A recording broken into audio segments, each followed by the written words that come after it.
If you find documents, bills of loan, if the actually we did this already. We're up to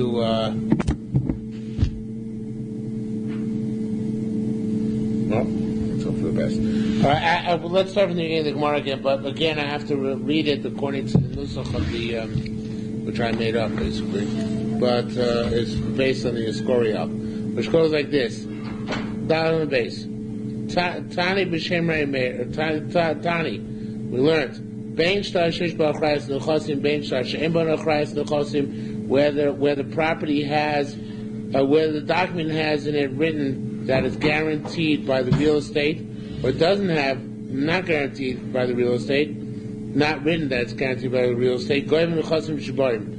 That's chachamim. Chachamim say you don't have to write to guarantee the shtar. A shtar by definition is guaranteed by real estate. So therefore, if you don't write explicitly, it's assumed that it's guaranteed by real estate. That's Chachamim. Rabbi Meir argues, or Meir, shtar sheyesh b'achrayis nechosim, shtar which has achrayis nechosim. If it has explicitly guaranteed written, then go to nechosim shibanim. Then you collect from real estate. And I should add, real estate which is sold to somebody else. Nechosim shibanim. Obviously, if I'm holding real estate and I'm the debtor, obviously you can collect from my real estate. The chiddush is that even if I sold that property to somebody else, as long as I sold it after that was contracted, you can come and collect from that property. It's the chiddush. That even real estate which was sold already, you can come and collect from. Okay? Even if it's sold to a third party. Third party, right. You collect from the third party. Right. And that's the problem with the third party. That's his tough luck. Okay. You can't go back to the... No, he can go back, but he has to, eventually he'll have to wait to get his money, right? Obviously, the seller is not exactly a self-sufficient individual. So in any event, so the bottom line is that the guarantee, which are discussed, is not the guarantee on real estate per se, but the guarantee on real estate which has already been sold to somebody else, again after the contractual date of the document. So Chachamim, whether you write into the document or not, there always is a guarantee based on real estate, even if sold to somebody else. Whereas the next page, whereas Rabbi Meir Omer, shtar sheish b'achrayis nechosim goyim nechosim mishubadim. He says, no, it's not always automatic, the guarantee. Only if it's written in the document is there a guarantee. If it's not written in the document, there is no guarantee, and there's no collection from anything which is sold to a third party. So now, the Gemara asks, in the third line, Al Daitid Rabbi Meir, Korner Rabbi Meir, lays the Dover Umachzir. Why do you give back the documents?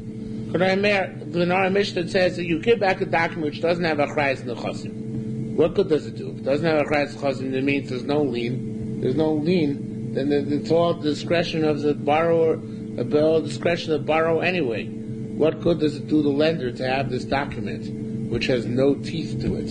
So it says the Gemara, use it as a bottle cork, right? It's still his paper, so he gets to use the bottle cork. Now I'm going to ask a question on this. Rav says, Yoresh K'Meshubar. An heir is like an individual who acquired, is like the third party we've discussing above, right? Third party does not, only pays with real estate he bought from the debtor if the creditor has a document, right? If the creditor has no document, there's no collection from the third party who bought from the debtor. So too, an heir doesn't pay the debts of his father unless there's a document outstanding against the property. If the document does not, there's no document outstanding, there's no payments. Okay? So just like a loan contracted only with witnesses and with no document does not collect from the property which has already been sold to the third party, so too it's not acquired from the heirs either. The heirs only have to pay up on loans which are presented in a document. Shmuel said, a variation on this theme, we had this a couple of blot ago, but a variation on this theme, Shmuel said, the ikne eina koinim shubadim. if a guy wrote into his document, a debtor wrote his document, you know what, not only is my property, which I have now, meshubah to you, but property which eventually I'm going to acquire in the course of this loan is also under lien to you. Anything I acquire during the core lifetime of this loan is under lien to you. That too, that only gives the creditor jurisdiction and lien on the property which the debtor buys and still possesses at the time the creditor comes to collect against the debtor who has defaulted. But any property he has stole to a third party, that the creditor has no right to.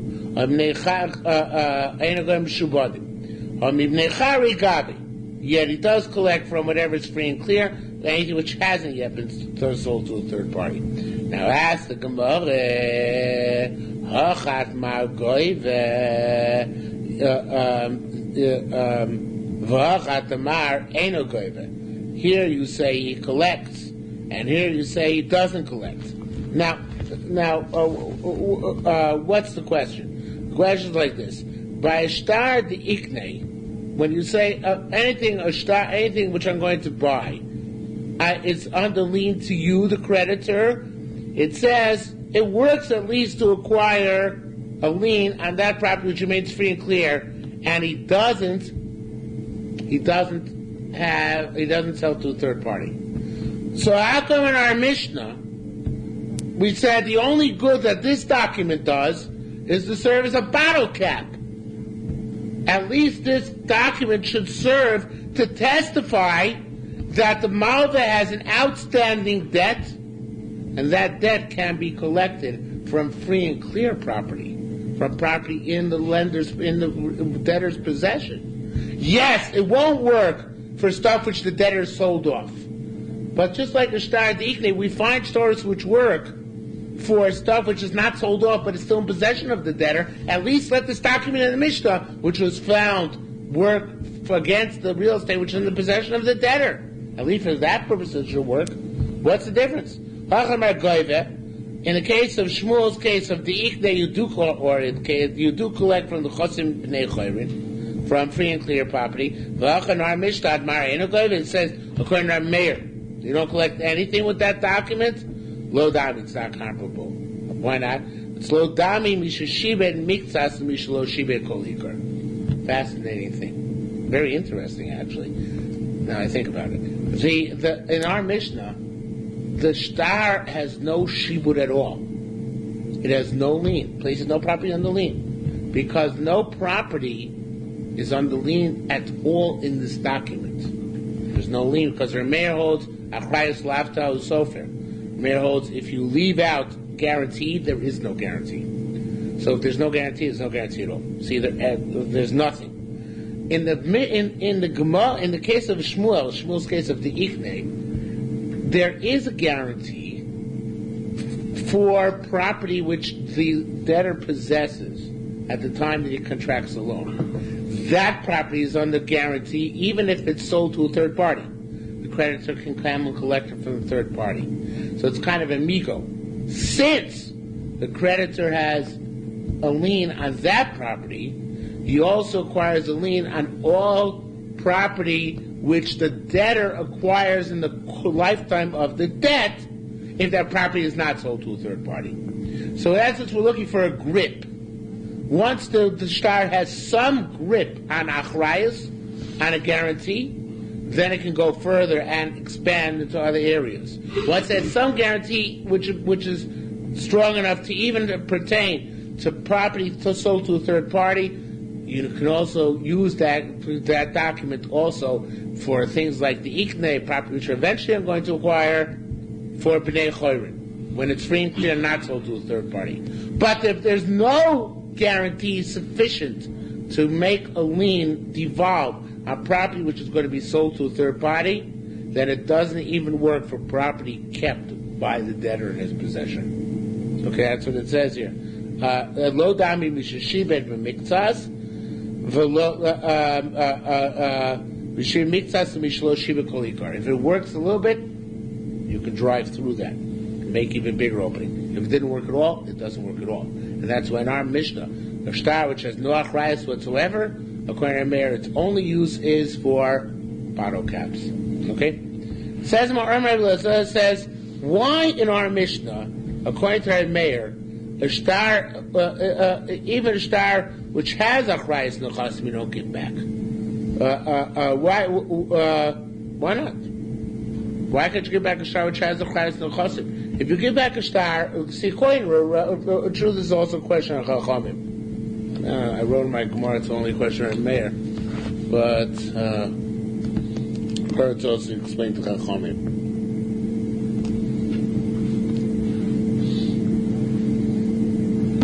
Why don't you give back a star if it has a achrayas nechasim? It should be considered to be a valid star and give it back. So it says, you know why?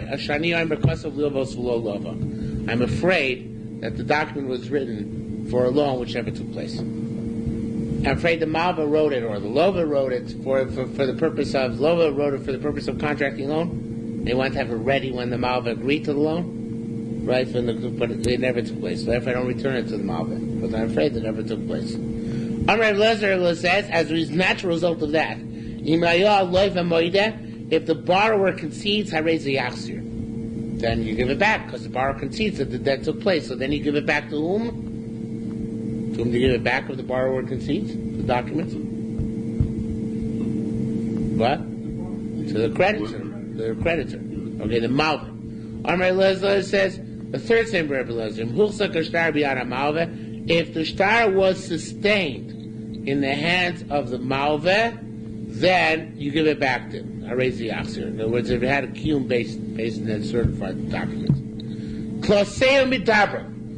All three statements of Rabbi Elazar are broken. Now, everybody goes crazy how they're broken, and everybody loves it. Okay, how they're broken. The Ritbaz, it's amazing Ritbaz, and somebody else says Ritbaz, the Meich HaMaim says, well, it's broken from a Bryce which the Bavli brings down, but the Yerushalmi doesn't bring it down because the Yerushalmi expects you to be a bucky in prices. So it doesn't bring down the Bryce here. It's just so difficult. And Lieberman, he in order to explain how we break these three states of Lezer, he mashes together the Gemara after the next Mishnah and this Gemara. And so the truth is they all muffed it up really bad.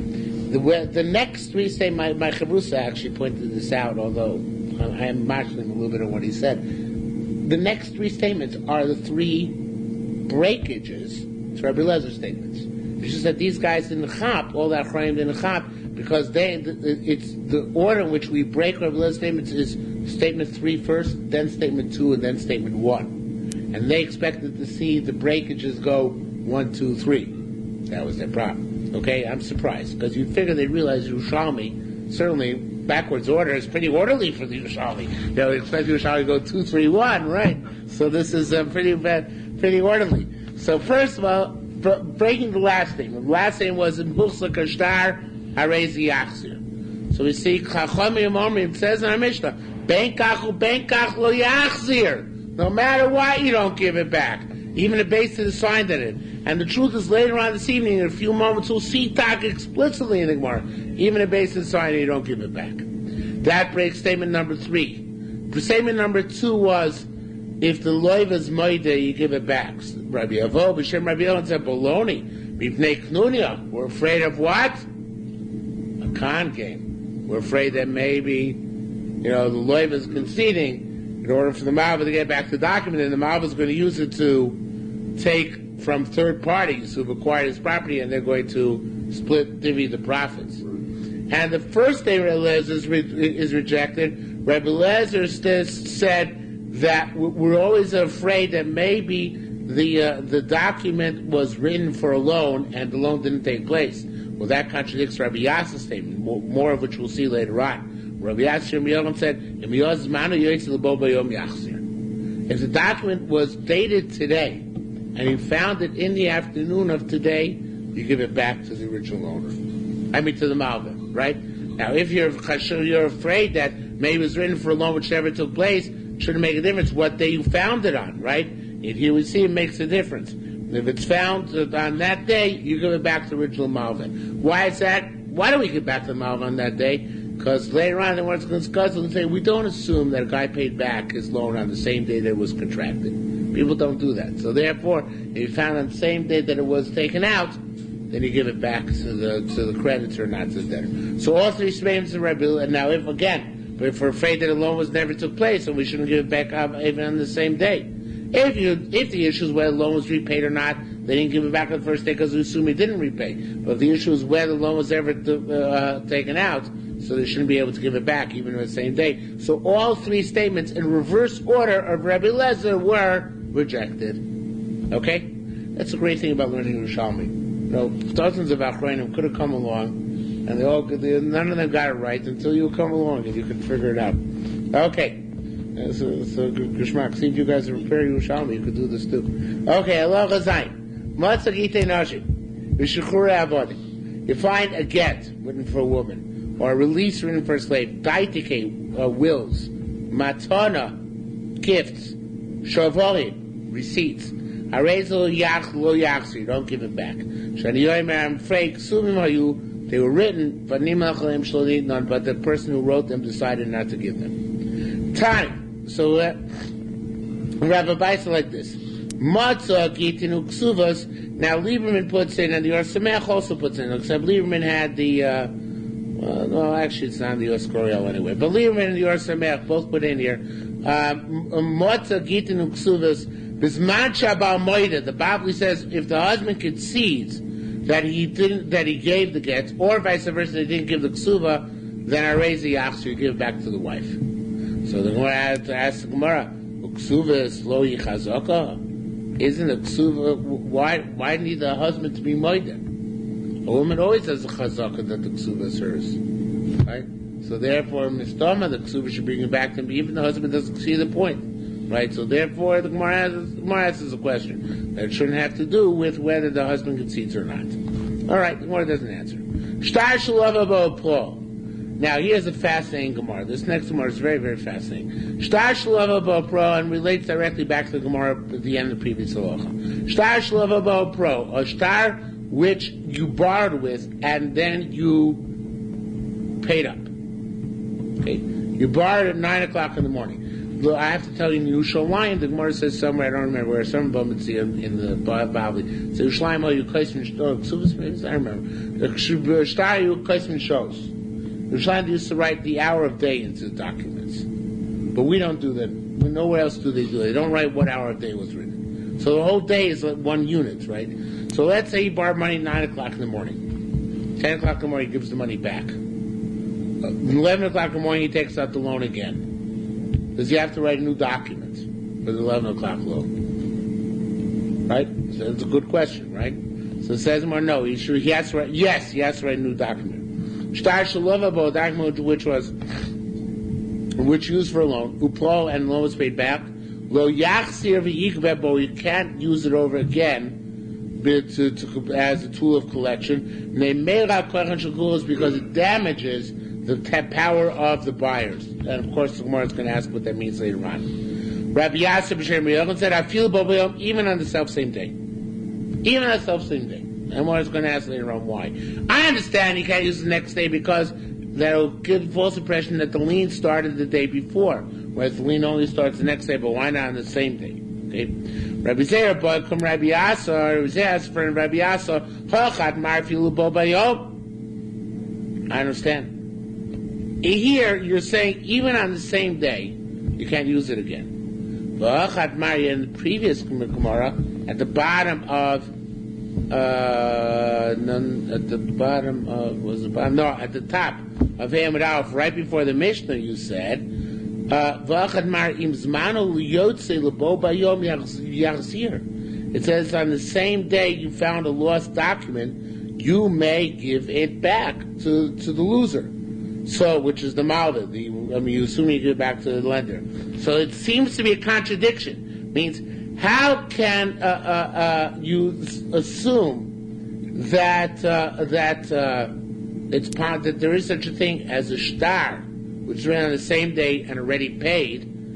The whole previous Gemara, right before the Mishnah, it says you can return a shtar on the day that it was dated, assumes that nobody pays back on the day.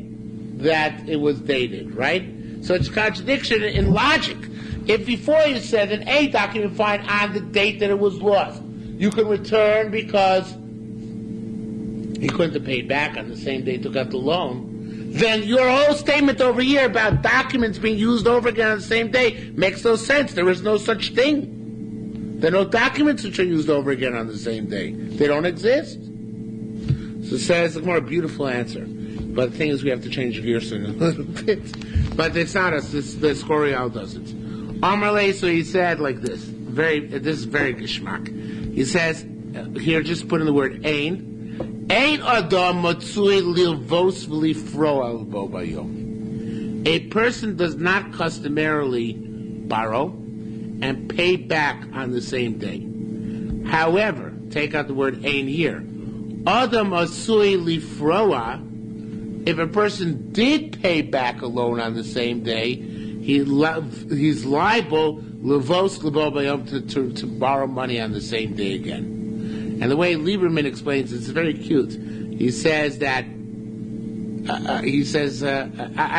I give my own scenario. This is important because both scenarios are going to come up in a few moments. Lieberman's scenario is: listen, I could come to you and said, "Listen, Reb David, I need $1,000 fast." Actually, I say, sorry, I need $1,000. I want to go invest in something. So fine, you lend me $1,000. Things I don't need it today, I need it tomorrow. In the meantime, something comes up and you need the $1,000 quickly. So you come back to me and say, I tell you what, give me back the $1,000 for a couple of hours. And a couple of hours from now, I'll give you another $1,000. I'll go to ATM and take out another $1,000 and loan you $1,000. So that happens. It's not that I'm paying you back on the same day. You needed the money back. That's one alternative. Another alternative is that I come to you and we want to change the conditions of the loan for some reason. In other words, the first time was done with, let's say, without achrayas. So now you have second thoughts. You want achrayas, and for some reason I agree. Maybe you're going to give me. Maybe something will change. So, but in any event, so I want to we rewrite it with different conditions later in the day. Now that's unlikely because then we should need a new star, right? Because if the conditions change. Oh, so that'll come up in a second. But in the meantime, we say a person normally does not borrow and pay back on the same day. But if the scenario arises in which it's not that he wants to pay back, but for some reason the guy needs the money temporarily, right? No, it's not that they're closing out the loan. I should put it this way. You don't close out a loan on the same day you take it out. But the money might exchange hands back and forth a couple of times on the same day. So a document which is around the same day, we assume if the document's there, means the loan is still outstanding. Right? It's just that at the same time, it's feasible that until the end of the day, things will be fluid back and forth. Okay? So now, says where Rabbi Chagai, Boykun Rabbi Asa, Chagai said for Rabbi Asa, look, there's no sanctity in a shtar. The shtar can only be used for the first loan of the day, and shouldn't be able to be used later on. It's no concept of lishma by a document of a loan. So, huazman, he says, I understand, it's the same day, time. The same date, right? We didn't go by hours, right? Same date, same witnesses, the same lender. What do you get to use the same document later in the day? What difference does it make? Use it over again. Right? Says a more fascinating answer. Amarli, so he said, B'shalo nishtabdu nechosim. Because the terms could change later in the day. It could be that the first one there was no shibud. And the second one later day there is shibud. V'yesharim, some say, B'shalo chosmu edim that originally, let's say, there were no witnesses signed on the document. And when without witnesses on the document, it doesn't collect from the chosim mishubadim. But the second time, you put witnesses on the document. So if that's the case, so what? So nice. So use the same shtar and sign the witnesses on, right? So nobody says this, but I chap. You know what the problem is? Why when there's a shtar can chosim mishubadim be under lien? Because what does a shtar create? What does a shtar create which allows property to be under lien, even if it's sold to a third party? What does it create, though? That's true, but what else? Could it create something else? Creates a coal. Creates noise, a buzz, that this took place. What creates the buzz that it took place? The writing of the shtar. Because people, you get a sofer, you get the edim, you sit down, you write the shtar. That's what creates the buzz. If you don't, if the term, we're afraid precisely of this issue, that maybe the terms change from the morning till the evening. And if you don't rewrite the shtar, there's not going to be a proper call about the new terms. That's the point. En economy might be that things are, that's the same amount, the same witnesses, the same malveh, but if there's a subtle change in terms between the first and the second one, the only thing which is going to get that out to the general public is not the existence of the shtar, but the public writing of the shtar. That's what change gets the call. So if you change, even if you want to just put edim on the second shtar, it's not enough just to sign the edim. You have to rewrite the document in order to create that call which comes aidei ksivas hashtar.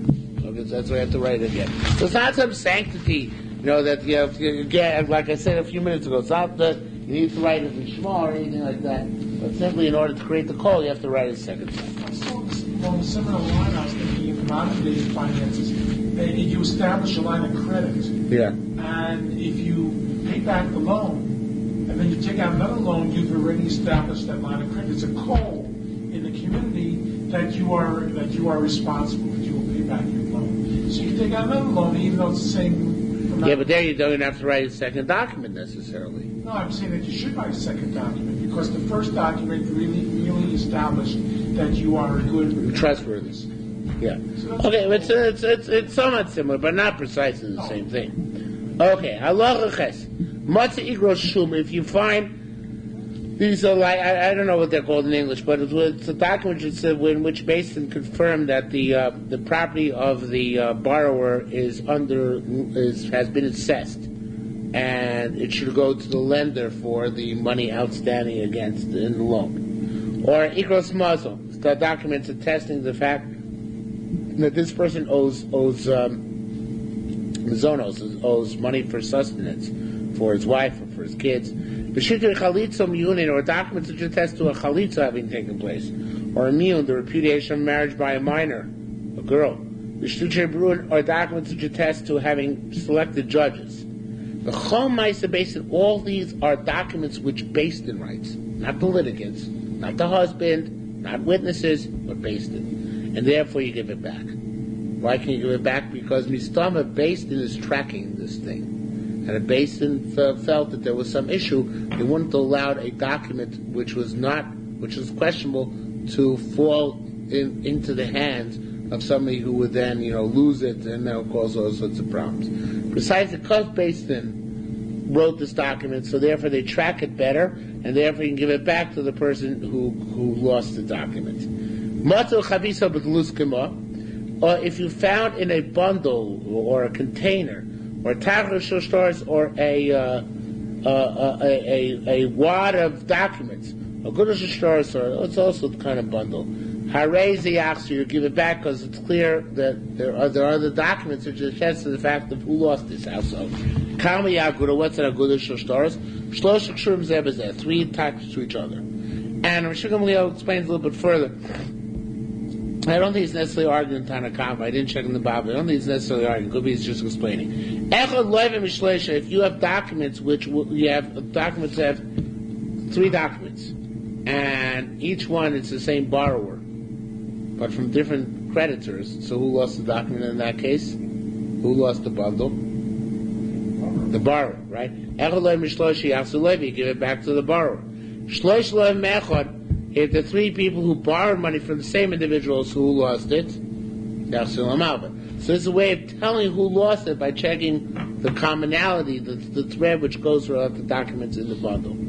If you found a document among your documents, you don't know what its quality is, whether it was used or unused, you leave it until the Arnavi comes. If there's a rider attached to it, There's a separate document which contains conditions, stipulations concerning the primary document. Yasamash the symphon, you have to do whatever the symphon says.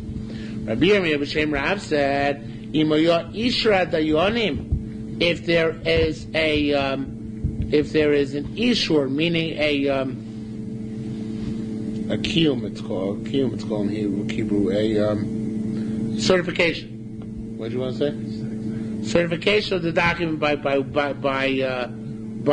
Dayonim, I raise the yachs, you give it back. Now, it's very difficult to say that this is going in our Mishnah because our Mishnah is talking about documents which are written by Dayanim. So, of course, they're certified by Dayanim. So the Shara still says, and Pashtus is right, that what's going on, a get of a woman and the release of a slave of the previous Mishnah. And it's on these, this was saying that even though normally you only give back a document which is a Maisa Basin, which Basin itself wrote.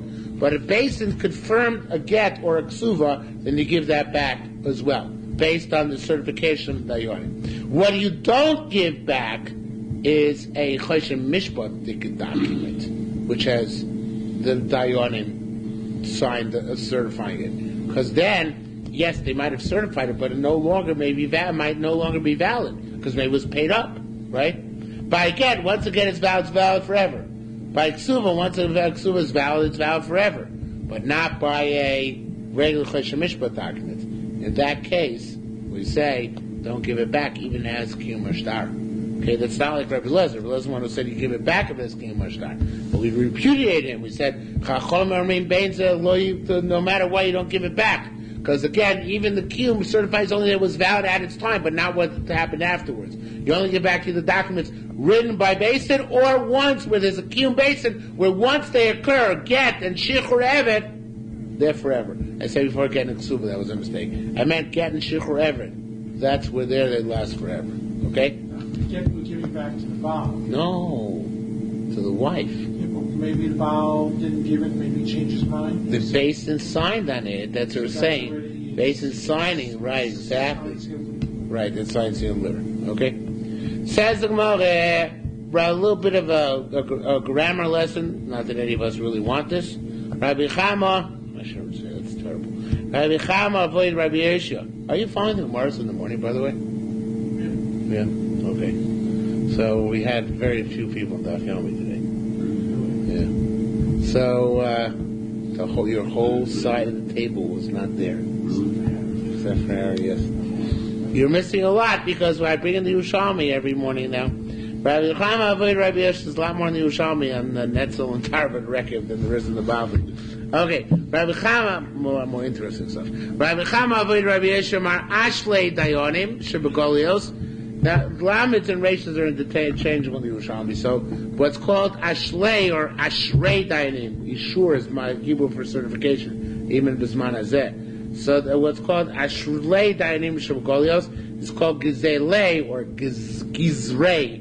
It's with the Reish dayonim sheberetz Yisrael. It's the same thing. It's just different languages have different, or different locales have different terms for the same thing. If you have a document, a bill of a loan, which is written on the Rosh Chodesh Nisan, but the money was not delivered until the 10th day of Nisan, they got it right. Even though he wrote the document, it only ended up but the money was given on 10th day of Nisan. Now, I don't remember this from the Bavli, but I have a feeling that according to the Bavli, you actually have to rip out the first document, write the second document. Right? We don't let you write in a rider. I mean, you see, the Yerushalmi gives credence to riders, which we don't usually do in the Bavli. But here, the fact that he wrote in the rider is sufficient, right? Rabbi Yerushalmi Rav said, what if a rider is written by the lender, and it comes out of the lender's position? So in the lender's handwriting, it comes out of the lender's pocket, so to speak. Paul, it's no good. I don't believe it. I never remember if I say he was playing around with his documents. He was practicing, quote unquote. Meaning he was practicing writing riders. So somebody used the lotion of misasik, or misachik. He was playing around. So that we don't believe you for produce a writer, especially if it's for your benefit. We say you're pulling around. It sounds like if somebody else wrote the simfon and somebody else is holding out this writer, it's okay. If somebody else says no, don't infer that. Shmuel said, Lolam and simfon kosher, this writer is not kosher. Until the malva is holding on to it, but b'ksav yad ha'loivet. But in the handwriting of the borrower, because the borrower is the one who has to write writers, not the lender, right? If there's a writer attached, it's the borrower who has to consent to it. So therefore, it must be written by the borrower, even though the lender is holding on to it. Only then do I accept this writer. So it's interesting. There is an order, a rule which has a girsa, the loive o shlucho. So there are agents, emissaries. Your lawyer can write the writer for you. But some, I don't know if we do nowadays, everybody's typewriters and computer printouts. But theoretically, the person who's writing, that has to be recognizable, that's a loive or the borrower, or one of his guarantors who signed the documents. Okay? Says the Gemara, we learn, Shelo Pichtanu Abba. If heirs come and say, our father did not leave us any, actually a creditor comes to the heirs and says, listen, pay back the loan your father has outstanding, which he owes me. So it says the Gemara there, they say, our father didn't tell us anything about this. V'shalo amar lanu Abba, our father, well, he didn't command us, he didn't tell us anything. V'shalo matzinu shtar ben shtachoisav, and we found no document among his documents shtar zepurah. We found no statement. Oh, I made a mistake. Sorry. They are the Yisomim are the creditors. So the debtor says he paid back. Or creditors say, meaning Yisomim, come and say, no, our father would have told us if you paid back. He didn't command us anything, didn't tell us anything. We didn't find a document among his documents saying that this document, which we're presenting against you, was ever paid up. Now the kasha is a very interesting kasha. It took me Lieberman to explain to me the question. It's a very interesting question. The kasha which Lieberman says the Gemara is asking is that it sounds like if there would have been a document among the dead father's documents saying that this loan had been canceled or paid up, that we would have believed the writer. Why? We just said before, we don't believe writers which are written in the father/creditor's handwriting. We only believe writers written by the debtor. So why, if the father left the writer, would the son be bound by that not to collect the debt? They should say, we don't believe the writer. The writer should have been by you, the debtor. So it says, I'm going to tell you. First, I don't know if I read the whole question. Sounds like they believe they would have to believe the writer if the writer said that the loan was paid up. So my could do now come. What's the difference? I'm going to give a very simple answer. The bots are going hadad the aitike. We're talking about here that the way they know that they have a loan outstanding against certain individuals by will. And ein adam os shein adam otzu lefkom the aitike shalom. Person is not going to damage the will he leaves his kid unless he's telling the truth. But here's depriving the kids of their inheritance by having the creditor come along, right? A person would not write such a writer, which is to his detriment unless it was true. A person write a writer to his advantage, even if it's not true as, a exercise. A person's not going to write a writer to his disadvantage unless it's true. So therefore here they have to, were they to have found a writer, they would have to have accepted the writer. Okay?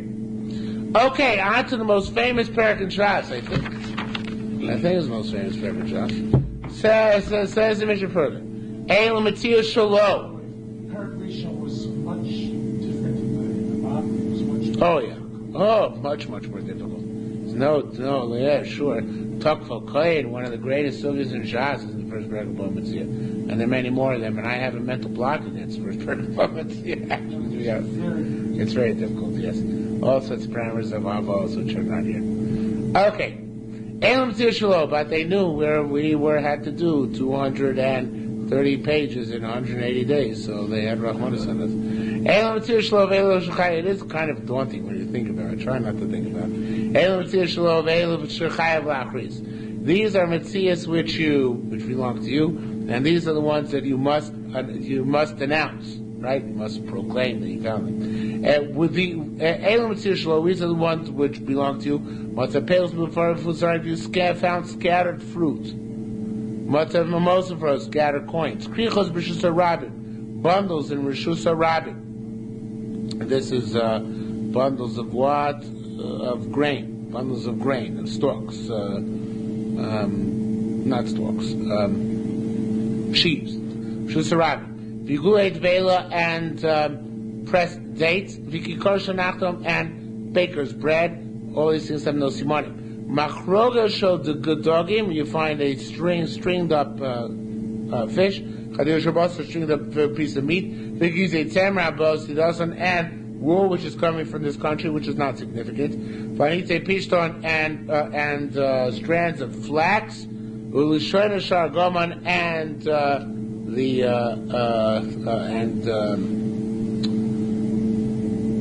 balls, I guess. I'm not sure exactly translated Lashon, but some sort of bundle also of purple thread. Harei L'Shul, they all belong to you because there are no simonim. Minai, there's no sign of the original owner. Minai L'Yeush Bailim in the Torah. I don't know this concept of Yeush in the Torah. So Rabbi Yochanan, that a person gives up hope of ever getting back an object, therefore finders keepers. Rabbi Yochanan, B'Shem Rabbi Shimon Yotzark says, "Kent asel chamoro." So too, you should do to his donkey, to his. It says, "Asher tovad mimenu mitzvah," which is lost from him, and you find it. You have to announce its presence. Esher avu lo motzi l'cham, that which is lost for him, but is found by you. Ad chayav lachris, you have to announce that you found it. V'esher eino avu lo motzi l'cham. But something which is not lost to him and found by you, ain't a chayav lachris. What does that preclude? Yotze yesh b'alim shalim menu call that precludes yesh b'alim when something is lost from you and all other people, which is the case of the Bavli, and we had it earlier in the Masechta. If a river came and swept away your property, we extrapolate from there the trade charters and so explains. That's the case where indeed everybody loses access to it, and there yesh occurs. But from that we extrapolate even a lesser case, well, not as dramatic, where your house is swept away by a river. But if Yehush occurs, then anybody else can come and acquire it. Okay? I didn't check, and I thought maybe it doesn't, but Lamaisa, Achronim say that no, the Achronim say it does. Yeah, they say it does. Yeah, they bring down Psukim by it. Where did I see the proof? You see, but the Bavli is different because the Bavli, I think the Bavli brings down the puzzle, but not necessarily in the context of not to infer from it all the Yerush. In other words, all the Yerush, perhaps is what you mean. This is also a type of Yerush when it's swept away by river and it's not nobody at this moment can get it. But the question is a regular Yerush where she just doesn't have a simon or something of that sort. So in that case, I don't know the Yerush takes place. So I don't know if the Bavli ever draws a parallel to the pasuk, right? Although the Yerushalmi does here draw a parallel to the pasuk. So I don't know. I really don't remember, but maybe you're right. Okay. Anyway, Tani, we learned matzah krichos. You find bundles of wool. B'Rishus Rabbin and a chayav lachris. You don't have to announce. B'Rishus Yachid chayav lachris. But if I B'Rishus Yachid, you must announce. Right, because there's no Yerush in Rishus Yachid, because he thinks he left it in a private place, maybe he'll get it back. Similarly, aluma, however, alumos, if they're large bundles, alumos are like big sheaves. Wherever you find them, chayav lachris, you have to announce it, because the people don't give up so quickly with big sheaves, right? Either because of the Spindel principle, or because they think they have some sort of simon in them. Higulei Dvela, press dates. It's only about large cakes, because then there's no simon. Rabbi Elaine Ziraya doesn't mean batra, but the small ones is crumb for batra. Chayav lachris, you have to announce it. Why is that? Because mishum, and this I don't remember from the Bavli. Mishum simone makom.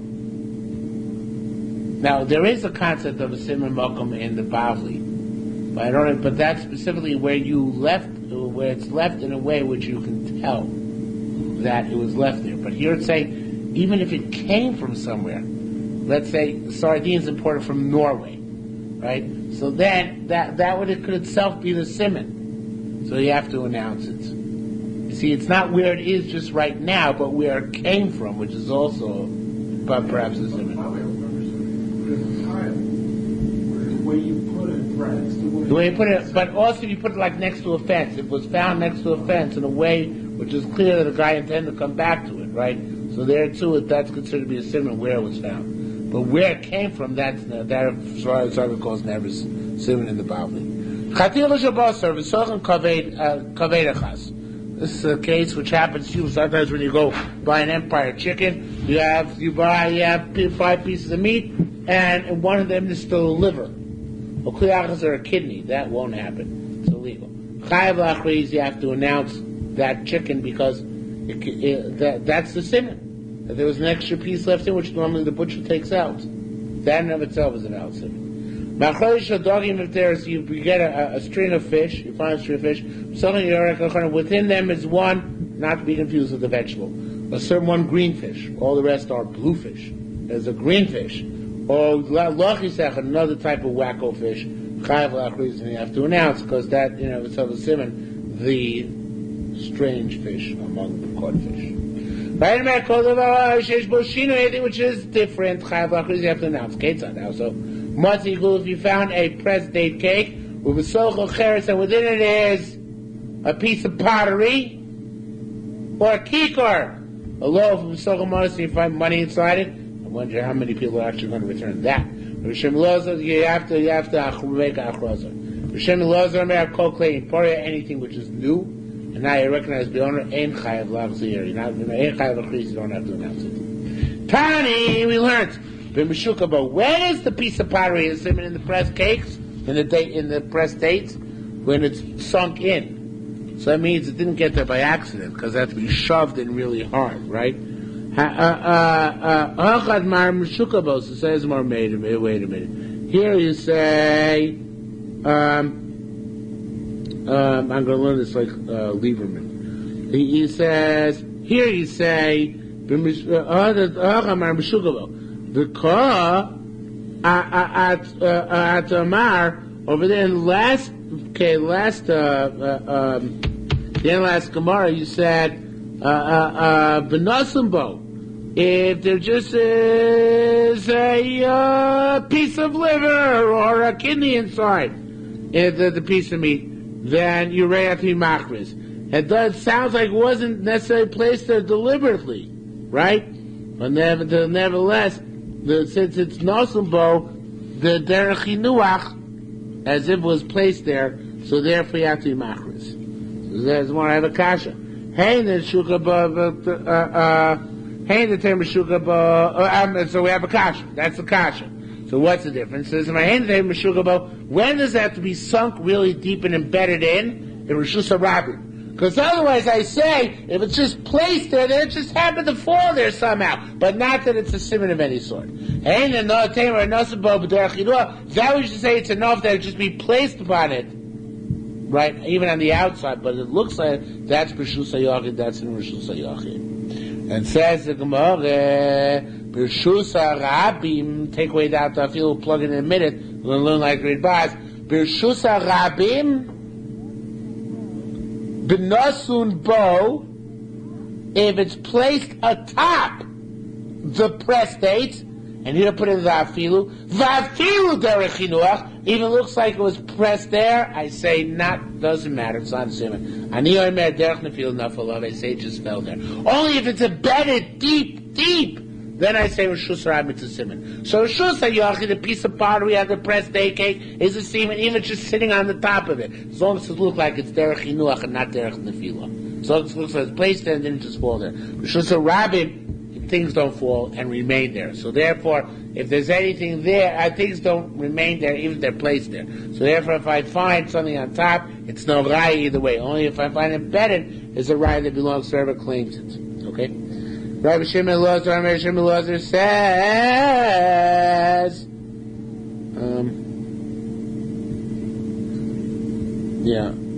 I'm just looking what I have this little base here for. Whatever it is, it's wrong. Oh, it's in the line before. That's right. I knew it was going to be a mistake.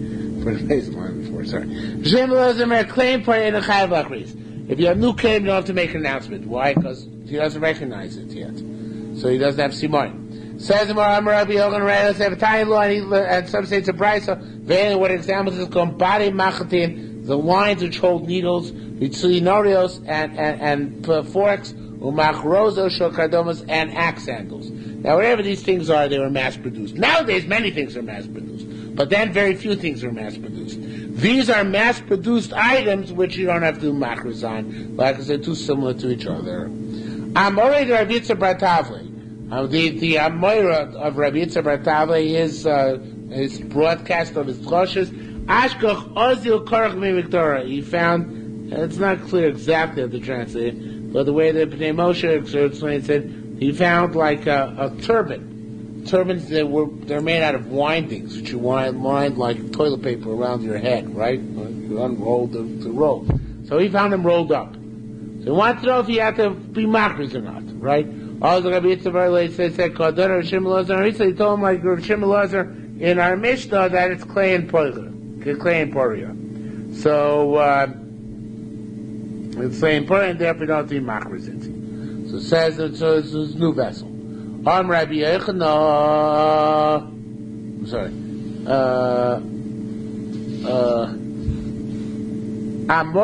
What am I up to?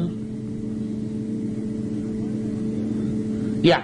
Amor Rabbi Yochanan, similar case. Amor Rabbi Yochanan, Ashka Chazukar Mitari also found this turban wrap. Ashka Rabbi Yochanan came from Rabbi Yochanan. I'm like, Henash Kachtina, where'd you find it? So he said, the symptom of Plati. I found it in an alley off the main street.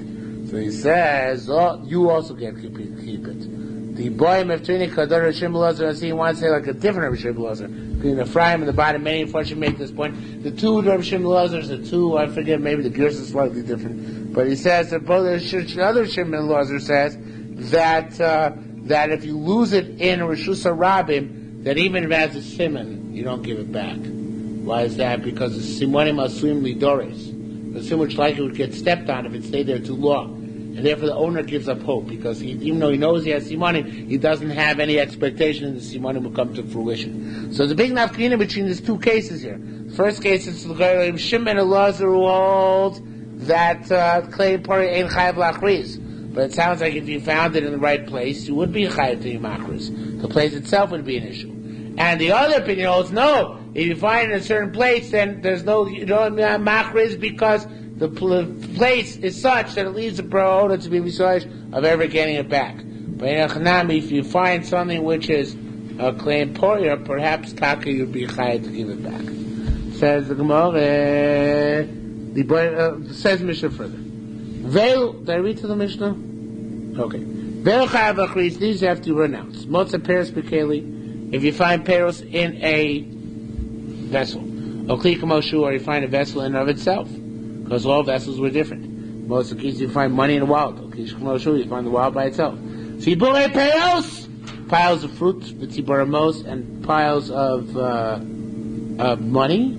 Shosh matpeos zu al zergav, and even 3 coins one on top of the other. Krichos b'shus yachid, smaller bundles shus yachid. The kikar shebal bayis, and the loaves of the balbas. And strands of wool which are taken, strands of wool which are taken from the house of the craftsman. And barrels of oil, and barrels of wine. All these things are things that people not misyoish on. Rabbi Yochanan says, what's considered to be a pile of coins? Even if there are 3 different kings, because the Korah then might be just, it wasn't from the same person, right? You have 3 different kings, 3 different coins. So who says it's a legitimate pile? Maybe one fell 10 years ago, another fell 5 years ago, another fell 3 years ago. It's from 3 different kings. Nevertheless, if they're one on top of each other, a stack, then you have to be machris, right? Amar Elazar said, he says, even the three of the same king, That's more of a chiddush, because if they fell from the same king, so then, maybe I got it wrong. I think Rabbi says, Dafka, if there are three different kings, it's considered to be a pile. Not what I said before, the opposite.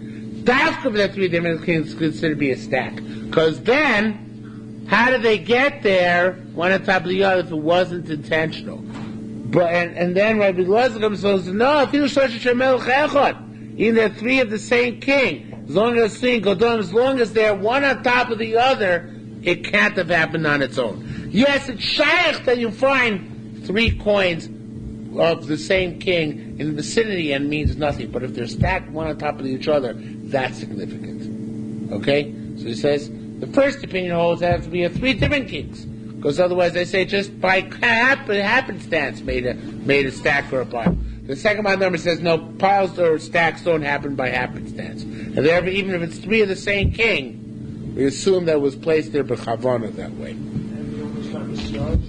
What? You understand Mitzvah? Because he knows that he put it in a... But he knows he put it in a stack. He knows he put it in a stack, so he knows he put it in a stack, so he hopes to get it back. Might be hope against hope, but he hopes. Okay? Now, 5 minutes? Less? Shoshlosha Malachim, of three kings, Vasui, now I'm going to change everything around here because the Escorial does, and I think he's right. Shoshlosha Malachim, Vasuyim Godol, take out the Shlosha, Vasuyim Godolim. If you have of three kings, and they're made of a tower, then you have to be machriz. So it makes no difference. Basically, I stopped in the middle sentence according to the way the Korea reads. It should be like this. It doesn't matter if it's of one king or three kings, as long as it's in a stack, you have to be machriz, no matter what. Okay? And the Mashbiach basically changes the gears to the same way the Escorial does, even though he didn't have to Tzav Yad. Okay, Karayim and Kadishem Nechayev Lachris. If you find Karayim, Kadishem, you have to, well, actually it's a parentheses, let me not read it. Rabbi Yochanan said, In Havaka Hein Matzuva. Now the rest of the words of the Mishnah, nobody understands.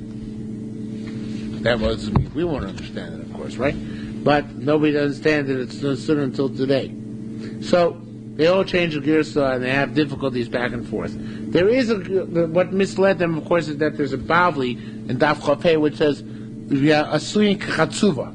If you don't find a stack, we find like a tripod, like a triangle, one coin here, one coin there, one coin there. What's the halacha, right?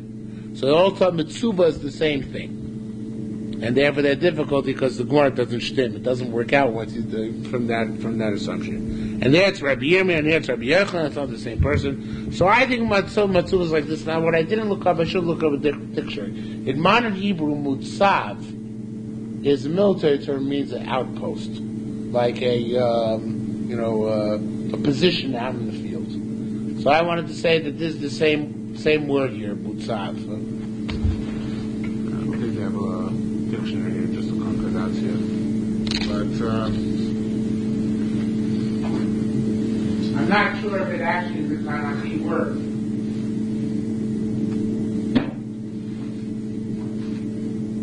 What is it?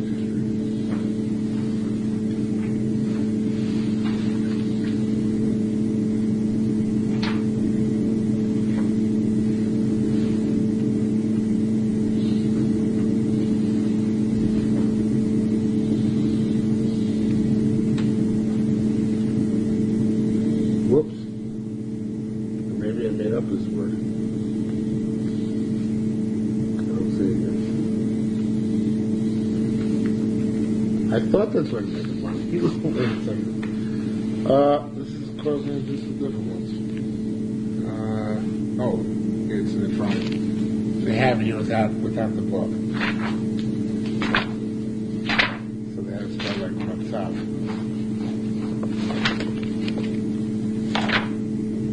Here it says, in our one it says Matzuva, right? So it says, a Mutzav here it says,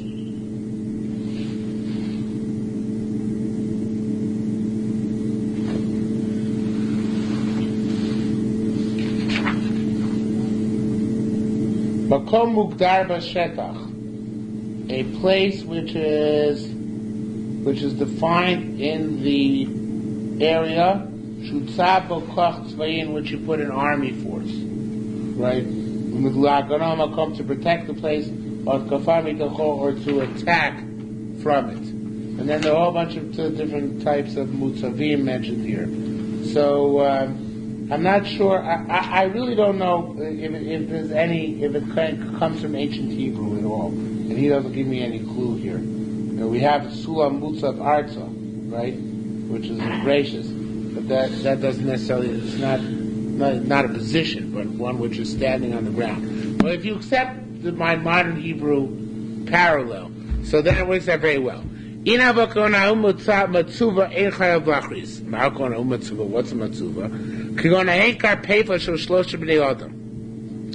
You have there's a loch and eruvin, a karpaf of 3 people. You give them as much area as they need on Shabbos. Meaning you have 3 people in an outpost in the middle of the desert. If you have 1 person in the desert, how much area can he walk on Shabbos? No, not walk. How much area can he surround with an eruv? With a fence? Anybody remember? In the middle of the desert? Beis sign, which is 50 by 50. 50 by 50, right. If there are 2 people, they get 2 beis signs. If there are 3 people, they get as much as they want. Okay? So it means, and so it means they can walk around, if 3 people walk around as much as they want. So what it's saying is here, where they can walk around all they want. If you see a coin fall in that area, you don't have to give it back. Why? Since you won't know from who to give it back, you don't have to make a achroz on it. That works both ways. There's also yeush on it. Because we assume that they don't know which one of them dropped the coin, and they know that you're not going to be able to know which one of them dropped the coin, so therefore, you don't have to make achroz on it. And the Yerushalmi gives enough, give me a practical case. Rabbi Yosef said, Achshama, Lumina, Achshama, you derive this barnash, an individual. And it says Rabbi Chalafta. Now, the odds are, if you have to get Rabbi Chalafta, means Rabbi Chalafta was really an absent-minded professor. He had no idea he lost, how many coins he had in his pocket, and if he lost some, he would have no idea to get it back. But there is a girsa in the Escorial Barnach, if you're following one person's following another person. But that's not clear either. So Lieberman proposes, and I guess he's right. He proposed it should be if you're walking behind 3 bnei najra, behind 3 people. Or the Shaitar so proposes instead, Shayrosa, you're walking behind a caravan. But it's the same principle as before. Nafal minayu chad dinar, if $1 falls from them, you came to loyal the manuchazis, since you don't know to give it back, and no chayav achris, don't have to be machris it. So if a coin falls from many people together, it's impossible to know who dropped it. And the odds that they don't count the coins in their pocket, even if you saw it fall, you don't have to give it back. Now here's a fascinating case along these lines. Shim bar Bo have a ma'al Rabbi Lezer, following Rabbi Lezer. Nothing minay dinar, so he dropped $1. Actually, Shim bar Bo, so Shim bar gave it to Rabbi Lezer. Amalei said, I already gave up hope of getting it back, which is fascinating. They said, Loischon Rabbi Lezer, Loischon Rabbi Lezer. I didn't have any other thing in mind. El Schuyel Rabbi Shim bar Bo. He wanted Rabbi Shim bar Bo to find it and keep it. Why? Begin to have an inish misgain, because Rabbi Shimon bar Bo was a poor person, so he did it in a way to give his parnas b'derech kavod, not it's tzedakah, but either drop the coin to say he did it was misyoshman, let the guy go and take it for himself.